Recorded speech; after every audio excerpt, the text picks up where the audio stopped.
वधिया इल्लल्लाह अध क्या मोहम्मद रसूल जे मुसलमान थिया। आशिक अब्दुल लतीफ जे इन्हें बह पिया तेला धनी दुआ जेला व्या वहदत गॾिजी। वहदहू जे वधिया क्या इल्लल्लाह अध से धड़पसी सध के अभागी न थिए। सिर ढूंढिया धड़ न लहा धड़ ढूंढिया सिर न आए। हथ करायूं आंगरियूं व्या कपजी कां वहदत जे व्या से वधिया। वहदहू ला शरीक लहू बुधी न बोड़ा कि तू कने न सुआ जे घट अंदर घोड़ा। गाड़ी ने गोढ़ा जिद शाहिद थींदे सामा। वहदहू ला शरीक लहू ई विहाय वीय खटें जे हाराई हंद तुंजो हीय। पाणा चुंदे पीय भरे जाम जन्नत जो।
हिंगलाज कराची खां 200 किलोमीटर परे आहे।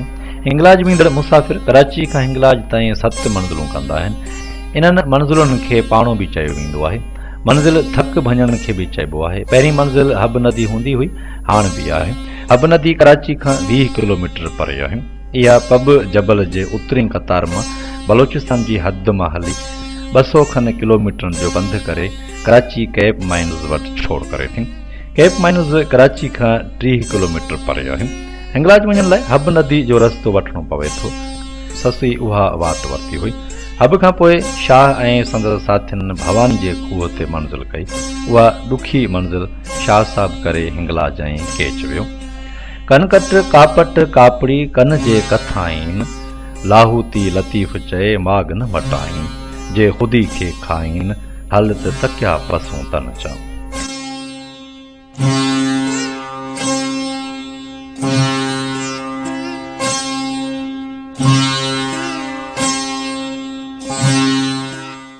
इन खां पोइ बरे दो लक विया जिते समुंड छोलियूं हणंदे उन ज़माने में नज़र ईंदो हो। उते सीता माता जा खूह आहिनि। इन खां पोइ विंद नदी वञी टपिया जेका पब जबल मां निकिरे थी। उहा 100 किलोमीटर वही सोन म्याणी में किरे थी। नदी पार करे शाह साहब वारा खारड़े नाके ते आया जिते महसूल वसूल कयो वेंदो हो। खारड़े नाके खां पोइ बाग़ात आहिनि जंहिंखे अंबावली चवनि था। शाह साहब सामी साथियुनि समेत अंबनि जे वणनि हेठां थक भञी वरी सफ़र ते रवाना थिया। सोनम्याणी खां 12 किलोमीटर पंधु करे शाह साहब ऐं संदसि साथी हिंगलाज ऐं केच जी वाट ते हिकु ऋण में अची दाख़िल थिया जंहिं ऋण खे गुरु चेले जो ऋण चवनि था। इन ऋण में पाणी न आहे। कंहिं ज़माने में गुरु चेलो ऋण में उञ मरी विया हुआ। संदन क़बरूं उते मौजूदु आहिनि। संदन नालनि सां हिन ऋण खे सॼो वञे थो। नांगा नानी हलिया वेचारा विया कीनर कापड़ियुनि जा सुबुह खां न सुआ। हू जे हित हुआ आऊं न जीअंदी उनरीअ।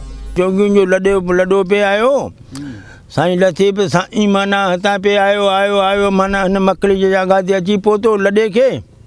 जोगियुनि खां पुछा कई त बाबा कहिड़ी जॻह ते पिया वञो। चईं त असां नानी हिंगलाबाद पिया वञूं। चईं छाजे लाइ? चईं त असां नानी खे माना 12 साल खां पोइ असां माना उनखे खीरु पीआरणु वेंदा आहियूं त असांजो जोगियुनि जो लॾो असांजो साथ आहे। पोइ साईं लतीफ़ माना त नानी हिंगलाबाद जग में पहुची वियो पर हीउ लॾो माना वुस्तो वञी पहुतो।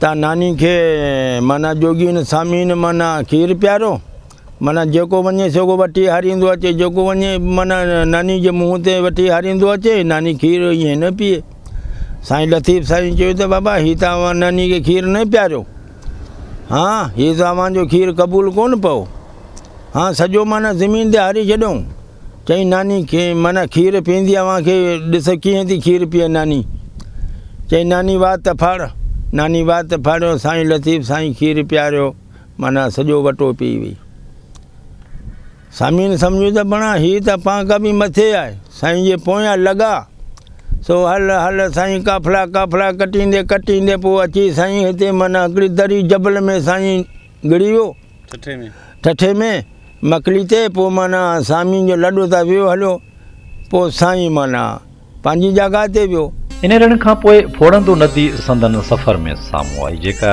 चौमासे में तार तार भरी वेंदी हुई जंहिंजी दहशत खां घबराइजी ससुई गस बदिलायो हुयो इहा नदी हाड़े जबल जे पूछड़ी वटि आहे हाड़ो जबल बलूचिस्तान खां हली हिन नदी वटि खुटे थो फोड़ंदी नदी खां थींदा शाह साहब वारा चंदरकोप जे खूह वटि आया कोप जी माना आहे खूह जंहिं सबबु हुनखे चंदरकोप खूह सॾनि था हिन खूह मां सुरंग समुंड ताईं आहे इन समुंड जो गोड़ जो आवाज़ कॾहिं कॾहिं खूह में ॿुधण में ईंदो आहे हिंगलाज जा मुसाफ़िर चवंदा आहिनि त जेकॾहिं ज़ियारत कंदड़ मुसाफ़िर इन्हनि खूहनि मां आवाज़ न ॿुधनि त ॼण हिंगलाज क़बूल न थियो इहा ॾंद कथा मशहूरु आहे त इन्हनि खूहनि में हिंगलाज ॻाल्हाए थो भेटाई जो सफ़र भिट खां हिंगलाज ऐं केच खां लाड़ ताईं रहियो मुशाहिदनि सां भरियल रहियो लाड़ में संदसि घणो वक़्तु गुज़रियो हितां खां हू हंगोर या हंगूल नदी विया जेका बलूचिस्तान जी सभ खां वॾी नदी आहे हाड़े जबल जे ओरे पासे हंगोल आहे ऐं परे पासे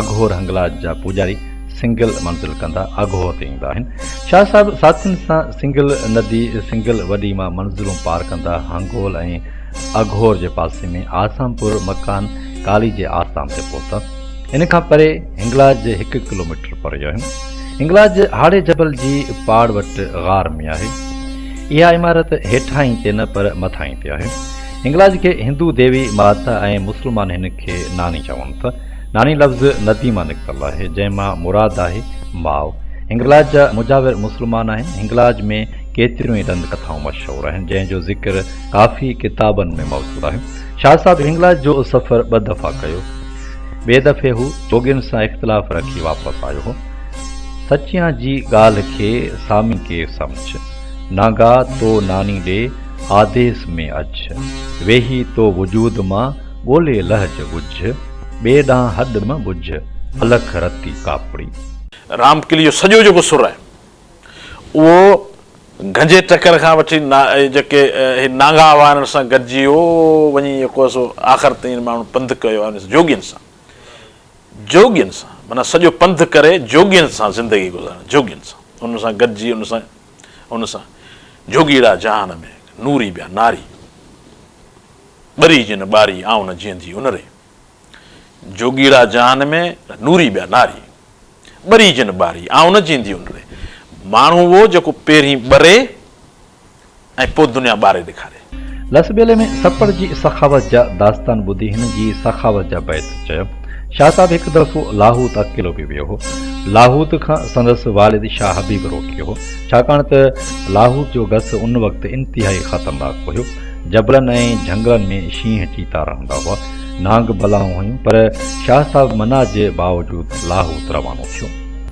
लाहूती लतीफ़ चए सुध न खणनि साण री आदेश न ओहञाण जीअं तालुक छॾियाऊं तकिया शाह साहिब लाहूत जो सफ़र गंजे टकर खां शुरू कयो उन वक़्तु हाणोको हैदराबाद न हुयो उन वक़्तु हैदराबाद नीरून कोट सॼो वेंदो हो जिते हाणे मियां ग़ुलाम शाह कल्होड़े पारां जोड़ायल पको किलो आहे उन पट ते हिकु कोट आयल हूंदो हो मौजूदा किलो मियां ग़ुलाम शाह जे विसाल खां पोइ 1768 ईस्वी में जोड़ायो ऐं हैदराबाद शहर जो बुनियादु कयो जिते भेटाई साहब वियो आहे उते ॾिसी करे मुशाहिदो करे ऐं उन ते इहो भेटाई साहब ॻायो आहे जीअं त मिसाली जेकॾहिं गंजे टकर ते आयो आहे त गंजे टकर जी ॻाल्हि ॾिसी करे कई आहे उते जे यानी जोगियुनि जो इहो किसो खयो आहे गंजे डूंगर गाम जी पई जिन पणी छॾे घुर्ज घणी लोचे लाहूती थिया गंजे डूंगर गाम जी पेई जिन परूड़ छॾे सुध ज़रूर लोचे लाहूती थिया। सूमरनि जी जेका स्टेब्लिशमेंट हुई सा सॼी उहा जेका पुराणी सूमरनि जी ऐं समन जी स्टेब्लिशमेंट उन में 3 इलाइक़ा था अचनि, 3 गॾियल आहिनि हिक ॿिए सां, पर उन्हनि जा मर्कज़ हिकिड़ो ठटो, ॿियो मर्कज़ विॻेकोट, टियों मर्कज़ हो भुज जेको हाणे इंडिया में कच्छ भुज उते सिंधी था ॻाल्हाइनि, इहो इब्राहिम कच्छी ऐं ॿिया इहे ॻाइणा तव्हां ॿुधा हूंदा। सो इहो इलाइक़ो घणो हिन लाइ पुरकशिश रहियो बजाए इन जे, ऐं तंहिंखां सवाइ ॿी त मौसम ख़ुदि हितां जी थोरी एॾी घणी गर्मी आहे, एॾी सर्द कोन्हे, त इन हिसाब सां हिकिड़ो मुसाफ़िर माण्हू आहे त उनखे बि सहूलियत आहे त रुलियो, पर रुॻो हिते कोन पर मोहराणे जो कस जेको अथर जो उन में बि रुलियो आहे। ॼाण अञा ताईं कराची जो माण्हू तव्हांजो असली मिलंदो, चवंदो किथे पियो भुणे, त हाणे भुणे लफ़्ज़ जेको त पहिरीं त माण्हू मुंझी थो वञे किथे पियो घुमे। सो लतीफ़ साईं जो इहो इन पासे घणो ध्यानु रहियो आहे। ऐं तंहिंखां पोइ जेके हिन लोक कहाणियूं ॿुधियूं से बि इन ई इलाइक़े में घणियूं आहिनि ऐं तक़रीबन उहे हिते इन ई इलाइक़े जूं आहिनि। शाह साहब लाहौत मकान वञण लाइ मंगो पीर वारी वाट खां रवानो थियो। लोहारी लंघ खां 30 किलोमीटर जे फ़ासिले ते लाहौत आहे। लाहौत खां परे शाह बिलावल जी दरगाह आहे, जितां थी शाह साहब लाहौत ला मकान आयो। लाहौत ला मकान पब जबल जे पेट में आहे, जंहिं ताईं पहुचण लाइ ॾाकिणियुनि जो इस्तेमालु कयो वञे थो। शाह साहब हिंकलाज खां पोइ दौरा खां पियो, ससी वांगुरु गस वठी वापसि कराची खां मुगल बीन वियो।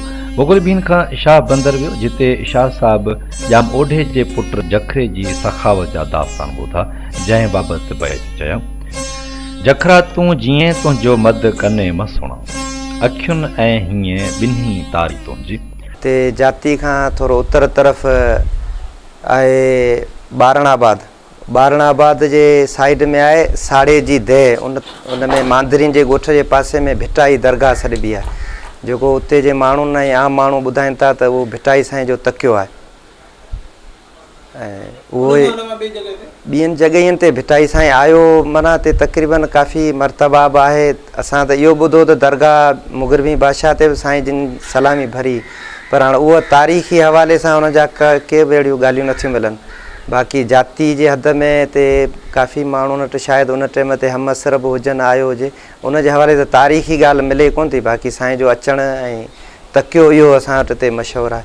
ॿियो साईं जे ॾाॾे जो तड़ ॾाॾे जो करीम जो तकियो आहे, ते मुला में हिते उहो करीम जो तकियो सरबो आहे। ऐं हिते बि चवां ॿुधण में असांखे इहो आयो आहे त लतीफ़ सरकार हिते बि काफ़ी मरतबा आयल आहे, पर हाणे उहो तकियो जेको सो मशहूरु आहे करीम साईं जो। अॻे जेको घणो करे हिते बंदरगाहूं हूंदियूं हुयूं, उन जे हवाले सां हिते सामूंडी सफ़र जीअं बदीन या इन्हनि सभिनि सां इहे लाॻापियल आहे, त हिते तक़रीबन इहे बंदरगाहूं हूंदियूं, उन सां सामूंडी हवाले सां साईं जो शायदि सफ़र हेॾां थियो हुजे। ऐं तक़रीबन असांजा जेके बि अॻु में शहर हिते हूंदा हुआ, संडो बंदर आहे ऐं हिन पासे इहे हिते हिन हवाले सां हिते शहर हूंदा हुआ, पोइ उन्हनि जे शायदि सामूंडी सिलसिले में ऐं घणो करे हिते जे माण्हू जो गुज़र सफ़र बि इहो हूंदो ज़रायत ऐं सामूंडी, जेको अॼु ताईं बि आहे, पर उन टाइम ते घणाईअ में इहो हूंदो। जीअं झुगा पाई झोल में ईअं न मरनि मछ, सबर धार समूंड जा के राऊं रंग जे रछ, हे छाड़ूं ऐं छछ ओढ़ा अञा अॻाऊं थियो। इहो बैत जेको सो तक़रीबन आम हलंदल आहे ऐं लतीफ़ सरकार जे हिसाब सां थी सघे थो त इन ई पट ते लिखणी हुजे या ॿिए हवाले सां, पर हींअर डॉक्टर नबी बख़्श बलोच जो मूं हिकिड़े हंधि इहो ॿुधो हो त इन जी सही माना इनखे इन जाती जे इलाइक़े मां पई, शाह बंदर ऐं जाती जे इलाइक़े मां।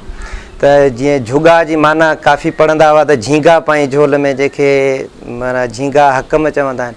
पोइ हुते वरी जाती में जे हवाले सां हिते सामूंडी माण्हुनि सां मिलियो त उन्हनि हिनखे ॿुधायो त जीअं झुगा पाई झोल में, झुगा हिकिड़ी नंढिड़ो ॼारो आहे जेको कंहिं माण्हू झोल में विझी बोड़ जी मच्छी मारींदो आहे खाधे पीते लाइ, उहो उन में विझी, इहो उनखे माना हितां जाती जे हवाले सां इहा माना हितां ई मिली त जीअं झुगा पाई झोल में ईअं न मरनि मछ, सबर धार समूंड जा के राऊं रंग जे रछ, हे छाड़ूं ऐं छछ ओढ़ा अञा अॻाऊं थियो। चनेसर लीला जूं ॻाल्हियूं मक़ामी माण्हुनि खां ॿुधियूं, पोइ लीला चनेसर सुर जा बैत चयो। सारिज सभेई लीला लखण पंहिंजा, परसी विढ़ियो थी ॾोरा पा ॾेई, न ॼाणा कही चनेसर चित में। लीला लीला एज अथई माग मिनत जो, जे लीलाए न लही तंपुड़ लीला एज, आसर मन लाहेज, आसर म लाहेज, न लाहेज कोन चई आहे। हाणे म जेको लफ़्ज़ आहे सो बि लाड़ जो आहे। अबा ही कम मकर, आसर म लाहेज, सॼण बाझींदड़ घणो, ही बाझ जेका आहे ए अलाह साईं मूं ते का बाझ कर, इहो बि लाड़ जो लफ़्ज़ आहे। या वरी हुते चयो अथसि त जे मूं मूढ़ी मत, हाणे मूढ़ी आहे, लीला चवे थी चनेसर खे, पर हेॾां भिटाई साहिबु मूढ़ी जो लफ़्ज़ जेको आहे तव्हां पुछो, जे मूं मूढ़ी मत त तूं पाण सुञाण जे सुपरी, असिल अवायनि जा, अवायूं जेको आहे सो लाड़ जो लफ़्ज़ आहे। ऐब ढकीअं ढकीअं तूं उत, ई पर तुंहिंजी पत, जी विल्हियूं विल्हियूं ढकीअं वला। हाणे इहे जेके लफ़्ज़ आहिनि से लाड़ सां लागू थियनि था, थी सघे थो आउं ग़लति बि हुजां, उन ते आउं माज़रत थो घुरां सभिनि भाइरनि खां, पर आउं सम्झां थो त भिटाई ऐं लाड़, लाड़ ऐं भिटाई हिक ॿिए खां अलॻि ई कोन्हे जो असीं उन ते तबसरो करे सघूं। पाए पांदगीचीअ में जा आय सगुणी हेर, त न सरतियूं न सुहाग की न मथे पलंग पेर, हाण घुमाईंदमि केर ॾई हथ हथनि में। चनेसर खे चोरे पाड़े ची पंहिंजो कयो, झोरी इन झोरे संद मुंहिंजा सूर कया। लीला लॼ फिटी करे लॼे मंझां लिहोर, न कौरू कटरी न चनेसर रहियो चोर, लीला ही लिहोर सारियो रोंदे सैयद चए। लीला चयो न कौरू कटरी न चनेसर रहियो चोर, त लीला पुॼाणा लिहोर सुञूं ॾिसंदे सिपरी। अची विधई अबोज से दासड़ा को दंग, लीला खे लिखियलो अज़ल खां ई अंग, तॾहिं तो तंग छिकींदे छिनी विधो। वरी सरकार चए पियो त लीला तुंहिंजा लाड मूंखे पुराणा पिया पांद में, तो मटियो ई वल्हो जी हारी न मटे डांद, घोरियो तुंहिंजो सांग वेह न वेंदी रह। पाण फरमाए थी विहा न वेंदी रहां, कहिड़ो मथे कंध खणा, वर मटियो मूं मणे ते हाय हथ हणा, इन सूरनि जी सैयद चए तोसां कहिड़ी ॻाल्हि ॻणियां, मूं में ऐब घणा तूं पिरी ॾिस पाण ॾे। मणियूं विझां मच में हाय हणी हार वो मणियूं विझां मच में हाय हाय हणी हार, सो भी सुख सयद चए करी को करार।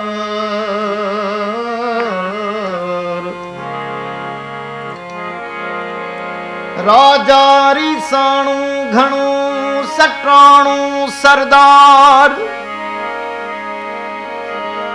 चोडस चनेसर जाम जो ॾिहा ॾिह ॾहकार, ठाकुर अखिन ठार मणे ते थी मटिए,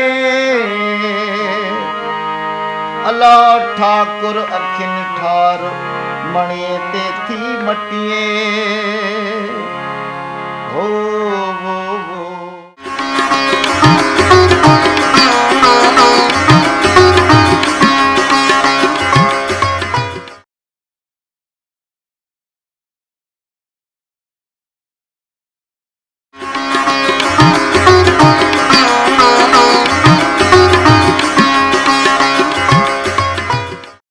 मुगल बीन खां पूरी खारे उकरी माण्हू लखपत सफ़र में हूंदा हुआ। शाह साहिबु उतां जोगियुनि सां गॾिजी लखपत ईंदो हुयो। भुज लखपत खां 100 किलोमीटर जे फ़ासिले ते आहे। पाण भुज वियो। भुज शहर राय खंघार 1048 ईस्वी में चोड़ायो हुयो। इन खां अॻु हू नारायणसर, मोरासर, अबड़ासर वियो, जिते जाड़ेजन, जाम अबड़े, लाखे फुलाणी, ओडन ऐं रेबारिन बाबति बैत चया। सरतिन जे सुख लय साम खई सरदार, जे आयो अबड़े जे आधार से सोगन ॾींदियूं सूमरियूं। ओडणो रिया तोखे लाखे कोठियो, त उहे छो त उहे हिकिड़ा हिसा आहिनि उन्हनि जा, त उन्हनि जी हैसियत किथे त उहो आहे ऐं हिकिड़े प्रोफेशन जे हवाले सां जीअं घातू आहिनि, मोहाणा आहिनि, सामूंडी आहिनि, वापारी आहिनि, वणजारा आहिनि, त उहो धंधे जे हवाले सां आहिनि। छो त असां वटि के धंधा अहिड़ा आहिनि जेके पोइ ज़ातियूं थी विया, जीअं वाढा आहिनि, खटी आहिनि वग़ैरह, इहो त बुनियाद तौर प्रोफेशन आहिनि, त उन हवाले सां इहे थिया आहिनि।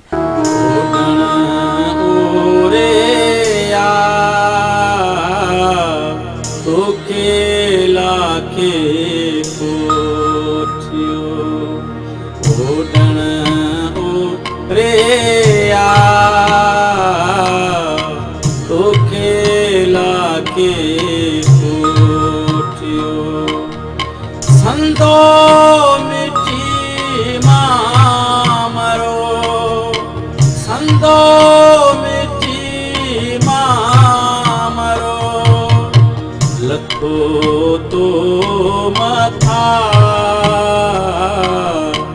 ओडण ओरेया, ओडण ओरेया,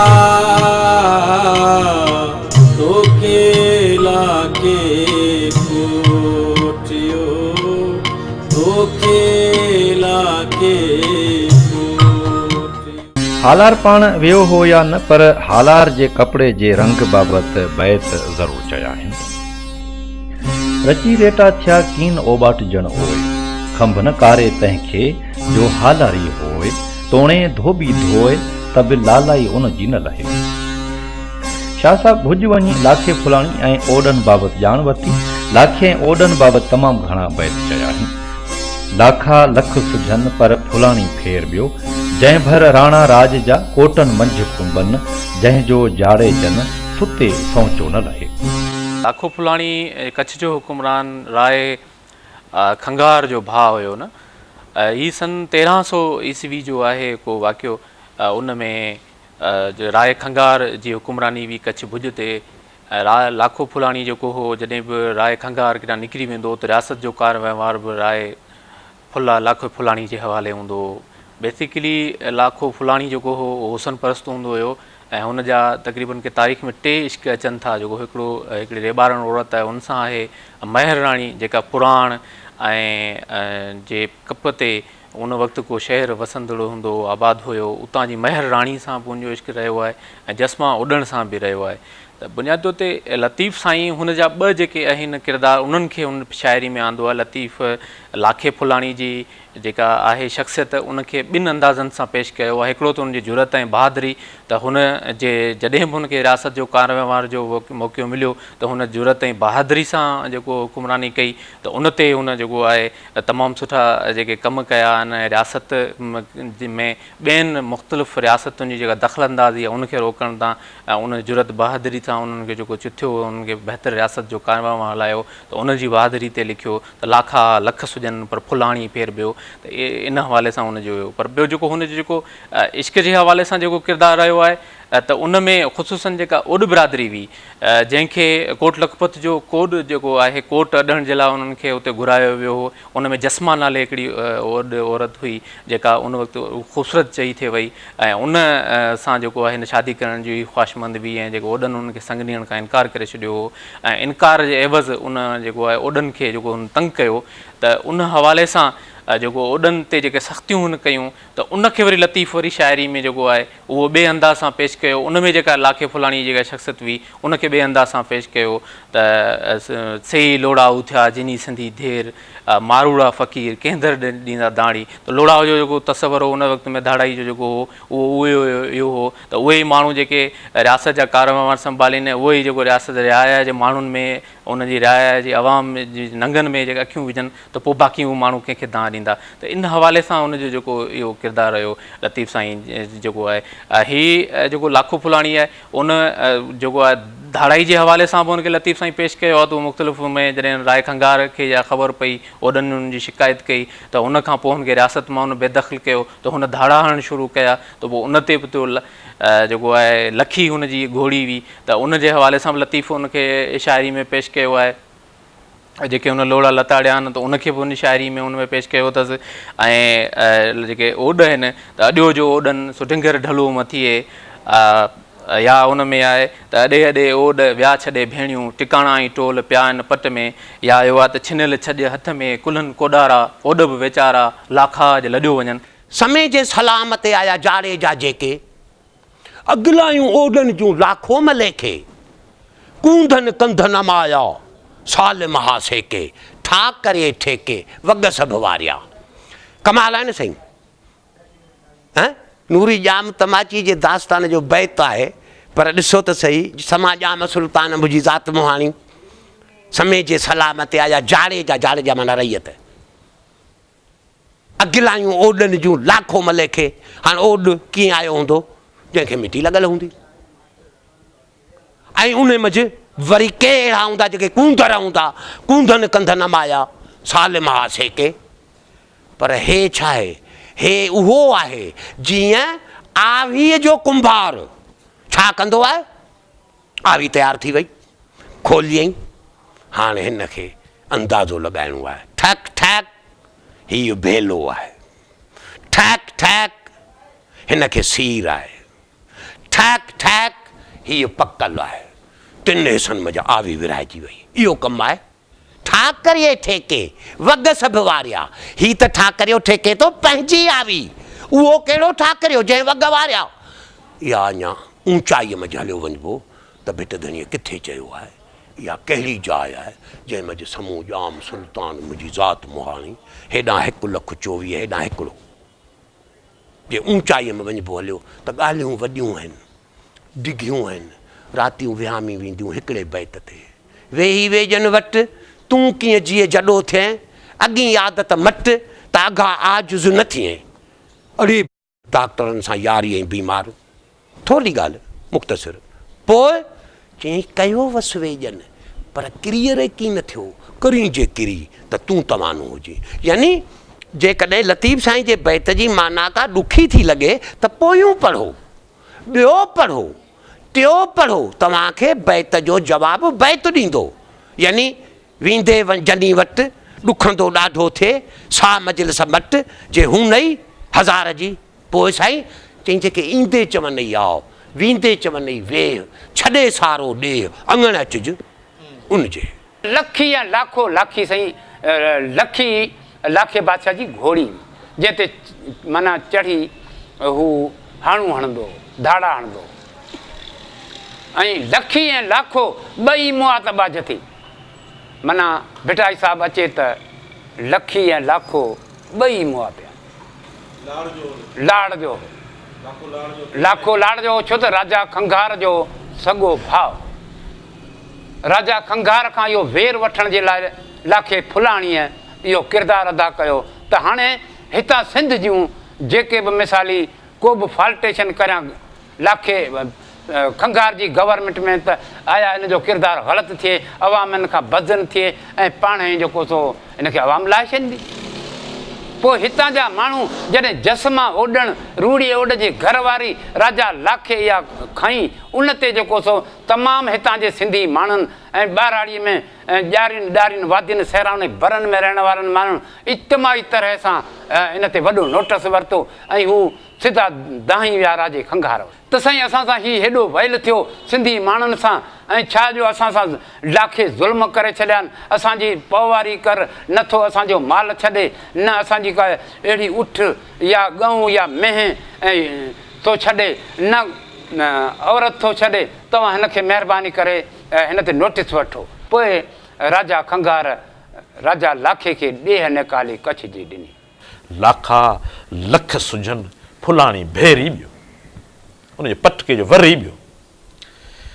लाखो फुलाणी आहे, जादम आहे, जखरो आहे, इहे जेके सखी हुआ, जेके बहादुर हुआ, जेके सिंध जा नक हुआ। अबड़ासो वियो, उन में जाम अबड़े जी शाइरी कई अथसि, जे सुमरिन जी साम झली हुई। अबड़ासो में वियो, उनजी क़बर ते बि उन फाता पढ़ी त ही माण्हू जीअं असां सिंध जी नियाणियुनि जूं साम्हूं झलियूं। उनजी क़बर ॾिसण जे लाइ माण्हू जेको आहे सो माना सिंध मंझां माना रण जागे, जबल जागे, कच्छ भुॻ जा माना जबल जागे, उहो माण्हू उते वियो अबड़ासे जी क़बर ते। अबड़ासे में वियो, जाम अबड़े जी क़बर ते हिन जेको आहे सो असांजे सिंध जी नियाणियुनि जूं साम्हूं झली हुई। लाखे जेको पंहिंजो धाड़ेलनि जो टोलो ठाहियो, उन में इराकी घोड़ा हुन वटि हुआ, जॾहिं उन्हनि रेबारनि जा हाणा हया हिकिड़ो धाड़ो थींदो आहे, ॿियो जॾहिं माल जा वॻ काहे वञनि जंहिंमें 100-200 उठियूं या चौपायो माल हुजे, उहो 100-200 जी तादाद में यको वॻ वलर काहे वञे, उनखे चइबो हाणू। साईं चयो आहे त हाणू हुन ई मिट त ऊंडो लाहिमो हुनजो। हाणे जेकॾहिं हाणू धाड़ेल चोर जेकॾहिं तुंहिंजो मिट पाए, रिश्तेदार अज़ीज़ पाए, तॾहिं उनजो ऊंडो न लाहिजे, उन नज़र रखिजे। त जेॾी महिल हाणा हणणु शुरू कया लाखे फुलाणी पंहिंजे टोलनि सां गॾु, त हुननि जो रेबारनि जी भींग थी वई। उन मां जेको आहे सो रुॻो नंढड़ा फर वञी छॾियईं, जेके हलण जे क़ाबिल कोन हुआ, धावक हुआ, उहे वञी रहिया। त पोइ हुनखे ॾोरा पोइ ॾिनो। चंचल रेबारनि तमामु कावड़ मां पंहिंजे राय खंघार खे त रड़े रेबारनि रोए वाड़े पायो वछड़ा। राय खंघार मयार ते ॾे वछूं ऐं फर ऐं नंढड़ा वञी रहिया आहिनि, जेके हलण अहिड़ा ई कोन्हे। तुंहिंजी जेको आहे राज में तुंहिंजा असीं रहियत तोसां असांजियूं संगतूं दोस्तियूं, उन्हनि मां असांखे मिलियो छा? हे रुॻो फर वञी बचिया आहिनि, तूं छाजो बादशाह आहीं, छाजो हुकुमरान आहीं? रड़े रेबारनि रोए वाड़े पायो वछड़ा, कड़ा वेण खंघार खे चंचल उभी चोए, वाड़े वछ न कोय लाखो लोड़ा उन सां। हब जबल हींअर हिंदुस्तान जे जेको आहे सो एरिया में इलाइक़े में अचे थो, कच्छ में आहे, ऐं लूणियूं ॻोठ थर में आहे, मौजूदा पाकिस्तान जे हदनि में आहे। इन्हनि जे विच में 50-100 किलोमीटरनि जो जेको आहे फ़ासिलो आहे। पर हाणे हू शाइर चए थो, लतीफ़ साईं फरमाए थो त हब पई हाक त लाखो लूणे आयो।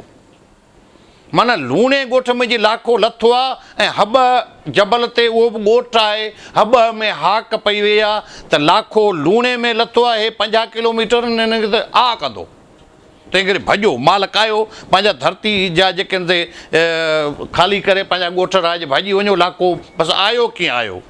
हब पई हाक त लाखो लूणे आयो, पायर पहरे कान का पायर थर जो भाङो आहे। उन उठनि माल चौपाए माल पहरण छॾे ॾिनो आहे।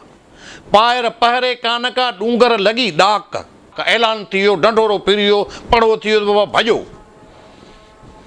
पायर पहरे कान का डूंगर लॻी ॾाक, उठियूं ऐं एराक। हाणे लतीफ़ साईं पंहिंजी लफ़्ज़नि खे महदूद करे उन मां माना कढे थो, उठियूं ऐं एराक। माना इराकी घोड़ा, उन्हनि ते टोलो लाखे जो ऐं उठियुनि जो रेबारनि जो वॻ गॾिया त गऊं थिया। उठियूं ऐं एराक गॾिया त गऊं थिया, ॼण ज़मीन दोस्त थी विया, ॼण हुआ ई कोन। लाखा लज